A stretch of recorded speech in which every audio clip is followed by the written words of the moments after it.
Do you think we're on course to be 100% renewable by 2050? I think the UK could easily be 100% renewable by 2050. I mean, we have 40% of Europe's wind resource. I mean, we have massive wind resources. And despite the fact, I always remember this, I went to a lunch once with Vince Cable and the rest of the energy industry. And I always remember a spokesperson for British Gas saying that solar wasn't very important and it wasn't very sunny in the UK anyhow. And that was the year before we put 13 gigawatts of solar power onto the electricity grid in the UK.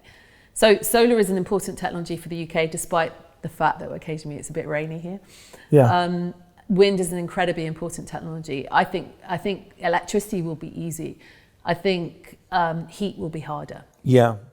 I mean, the technology that exists now is being modified all the time, isn't it? I mean, in terms of wind farms, I think I've seen turbines now that aren't really turbines anymore.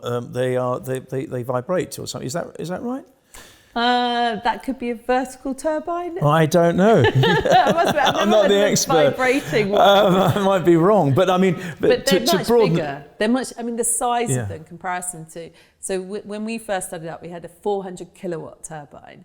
We replaced that with 2 megawatt turbines in one step, and now we're at something like the biggest turbine is a 14 megawatt turbine for one single turbine. So the scale of change in terms of that technology is massive. And is that the case with solar? Is it getting more sophisticated, the photovoltaic? At the moment, it's getting much cheaper. I think we'll then see sophistication later. I think I saw, some maybe in America, they developed roof tiles for houses that were photovoltaic. Yeah. It seems crazy to me that we're not using those now. Yeah. Those are expensive. The reason why we don't tend to use tiles is they're much more expensive than panels. Panels are much cheaper. Yeah. But I agree. I mean, there's no reason why you wouldn't put a solar panel on every roof in the UK. Do you think the building industry is guilty of not pushing this agenda? I think there's no reason for them to. That doesn't add to the commercial value of their buildings at the moment. So there's no incentive for them. I think you have to make sure you incentivize everybody in the right way to do it. I mean, is the political will there to do that? I think that the issue that we have at the moment is that big players have a lot of political clout. So unless you're a relatively big player, so we've now seen wind have a lot of political clout. We've just seen that come through.